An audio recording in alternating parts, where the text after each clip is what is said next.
अस्सलामुअलैकुम नाज़रीन, NA news के साथ मैं हूं आपका मेज़बान जवाद बाकिर। नाज़रीन, आज हम मौजूद हैं Sadaf beauty salon and spa centre पर, जहां पर आज आपको बताएंगे ईद उल अज़हा के हवाले से। गर्मी और हब्स का मौसम था।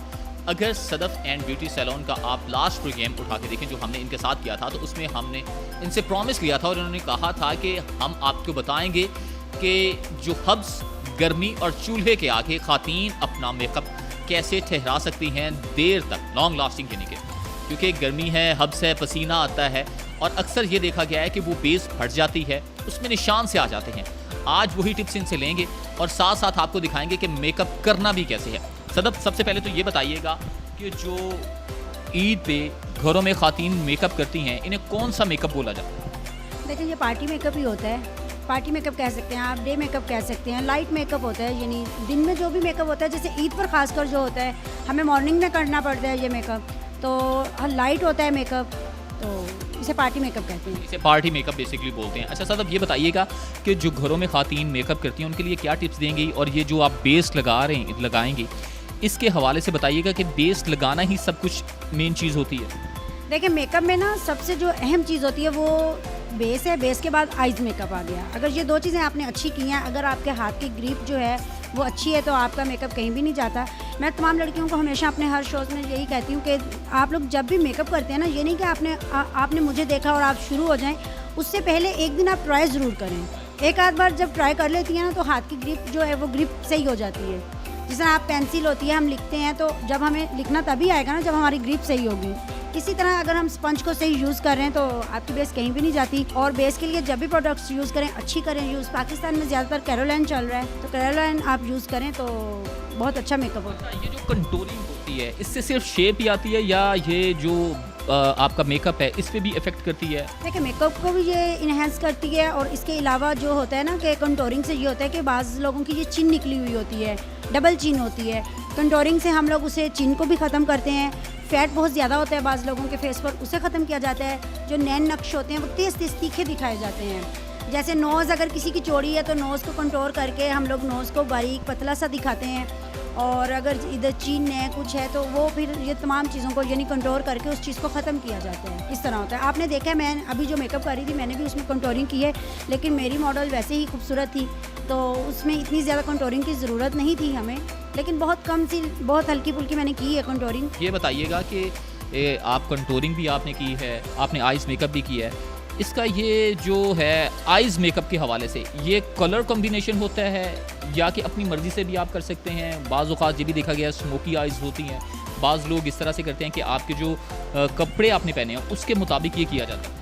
देखिए, मैं आपको बताऊं कि जो कपड़ों के मुताबिक मेकअप है ना, वो तो आज से मेरा ख्याल है 20 साल पहले होता था। अगर शॉकिंग पिंक है तो आंटियों ने वो शॉकिंग पिंक आइज़ बनाई हुई होती थी, वो चिन उन्होंने अपनी वो अपना ये चिक्स वगैरह अपनी वो जो थी ये डार्क पिंक की हुई होती हैं। ये चीज़ें अब नहीं चलती।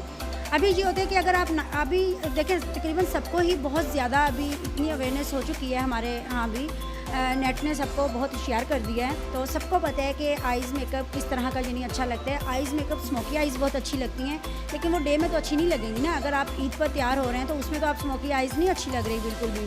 और फिर ये होता है कि टीनेजर हो गई या अनमेरिड बच्चियाँ जो हो गई, वो भी स्मोकी आइज़ डे में बना के चलने फिरने लग जाए तो अच्छा नहीं लगता। वो इसीलिए अच्छा लगता है जैसे कोई फंक्शन है, जैसे मेहंदी का है, शादी का है, या कोई नाइट फंक्शन है, उसमें ये होता है कि चलो आप स्मोकी आइज़ बना सकते हैं, वैसे अच्छी नहीं लगती। और आइज़ मेकअप का ये होता है कि जितना ज़्यादा आप लाइट रखेंगे आइज़ को, आप उतने ही ज़्यादा खूबसूरत दिखेंगे। आंखों के ऊपर 1-1 किलो सामान। अब आप मुझे देखें, मैंने अपनी ज़िंदगी में आज तक आइज़ मेकअप नहीं करती, बहुत कम करती हूँ अगर करूँ तो, और सब लोग मेरी आंखों की तारीफ़ भी करते हैं।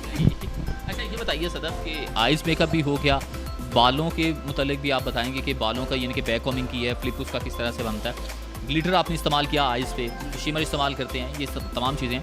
मगर इसके बाद सबसे जो बेसिक टिप्स आपसे लेना चाहते हैं, बड़ी आसान थी जो घरों में लोग यूज़ कर सकते हैं, ग्लो के लिए क्या यूज़ किया जाए घरों में आम ख़वातीन जो? देखिए, ग्लो के लिए तो वैसे तो नेचुरली चीज़ मैं ये बताऊंगी कि डाइट अच्छी होनी चाहिए, दूध का इस्तेमाल करें। लेकिन जब दूध घरों में आता है, जो कच्चा दूध होता है, जब हम बॉयल नहीं करते अभी उसे कच्चा दूध कहा जाता है, तो उस दूध को आप ऐसे करें कि हल्का सा उसके ऊपर ना, जब हम उसे थोड़ी देर के लिए रख देंगे, हल्की सी उसके ऊपर एक तह सी आ जाएगी, बुलाई कच्चे दूध के ऊपर। वो बुलाई नहीं होगी लेकिन वो एक तह सी होगी। आप उस तह को हल्का सा किसी भी चम्मच से, किसी भी चीज़ से उतार के आप उसे अपने फेस पर लगा लें। 1 घंटे के बाद आप किसी अच्छे सोप के साथ, नॉर्मल पानी के साथ आप उसे वॉश करें तो इससे बहुत ज़्यादा ग्लो आती है। मैं हमेशा लड़कियों को ऐसी टिप्स देती हूँ जो किचन में ही होती हैं और बहुत सस्ती होती हैं, मेरी बहुत महंगी नहीं होती। अच्छा, एक बात जो मैं यहाँ पर मेकअप में सबसे अहम बताऊँगी वो ये है कि बेस है। बहुत सी लड़कियाँ मुझे ये कहती हैं और बहुत से मेकअप आर्टिस्ट की अक्सर कॉल्स आती हैं कि मैडम हम जब बेस बनाते हैं हमारी बेस फट जाती है। बेस फटने की वजह ये होती है गर्मी है, पसीना आता है, ज़ाहिर बात है वो ख़राब हो जाती है।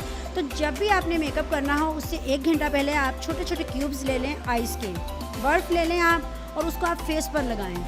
अच्छी तरह से आप फेस पर बर्फ़ को लगाएं, ऐसे वो किसी बाउल में रख के और उसे अच्छी तरह से फेस में लगाया जाए तो उससे आपकी बेस बिल्कुल नहीं फटेगी। आप कोई सी भी ब्रांड ले लें, कोई भी बेस ले लें, बेस कभी भी नहीं फटेगी। चलें, हमारे नाज़रीन और जो हैं लोग हैं देख रहे हैं इस वक्त हमें, उनको क्या कहना चाहेंगे? एक तो ईद उल अज़हा के हवाले से और दूसरा अगर कोई क्लाइंट आना चाहे Sadaf beauty and salon spa पे तो आप क्या बताएंगे उनको? कौन सा एड्रेस है आपका? देखें, अगर देखने वालों को मैं सबसे पहले तो ये बता दूं कि हमारा लेडीज़ एंड जेंट्स सैलून है और पर्दे का इंतज़ाम है अंदर। और अगर कोई आना चाहता है, जौहर टाउन शादेवाल चौक में हमारा सैलून है, ग्लोरिया जीन्स के बिल्कुल साथ ही मेन रोड के ऊपर।